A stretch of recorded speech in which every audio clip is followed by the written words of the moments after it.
स्वागत है students. Question यहाँ पे दिया हुआ है, two rigid boxes containing different ideal gases are placed on a table. तो एक टेबल बना लो पहले, और उस टेबल पे दो बॉक्स है।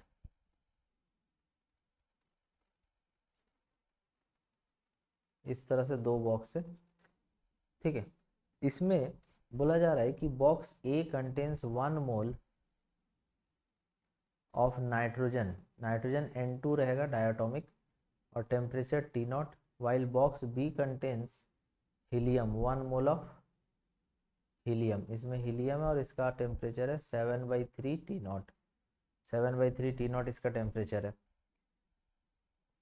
The boxes are then put into thermal contact with each other.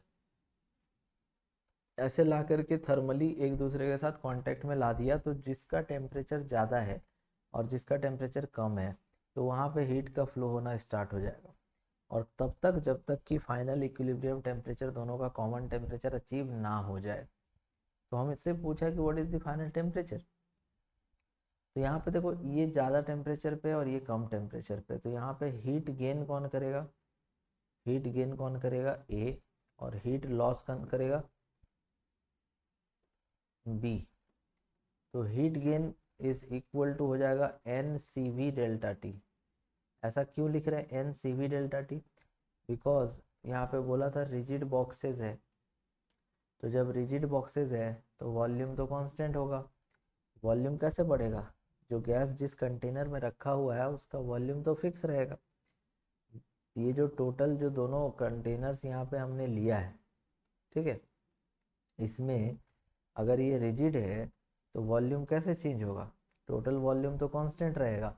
तो इस वजह से यहाँ पर हम लोग जब फॉर्मूला लिखेंगे ना एन सी डेल्टा टी, तो उसके सी की जगह पे सी वी यूज़ करेंगे, क्योंकि ये कांस्टेंट वॉल्यूम पे काम कर रहा है। एन का वैल्यू 1 है और सी वी होता है F R by two. C V क्या होता है? एफ आर बाई टू, जहाँ पे एफ होता है डिग्री ऑफ फ्रीडम। तो चूंकि नाइट्रोजन एक डायटोमिक गैस है तो इसके लिए एफ का वैल्यू 5 हो जाएगा, तो 5R/2। और change in temperature, final temperature मान लो टी एफ हो गया, तो टी एफ माइनस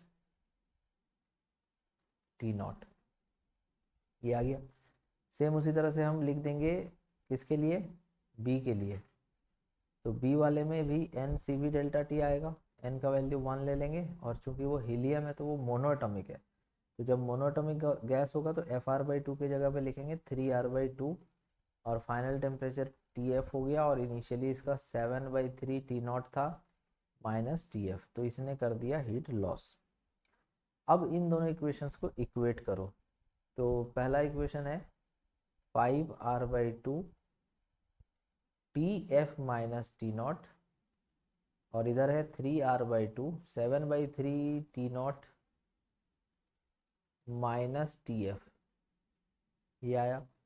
अब यहाँ से R/2 कैंसिल हो जाएगा, ये आ जाएगा 5Tf माइनस 5T0, और इधर आ जाएगा 3R/2, 2 तो कैंसिल हो चुका था, 3R, R भी कैंसिल हो चुका था, ठीक है, R/2 कैंसिल हो चुका था, 3 7/3, तो फिर से 3 कट जाएगा,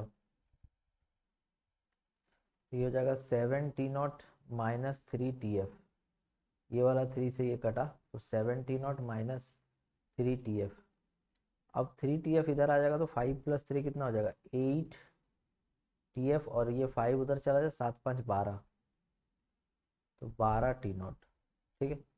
अब इसके आगे चलो, तो यहाँ से Tf इक्वल टू आ जाएगा 12/8 T0, 4 से काट दो इसको, तो Tf इक्वल टू हो जाएगा 3/2 T0, और इस वजह से ऑप्शन नंबर बी इसका सही आ जाएगा। Thank you so much for watching.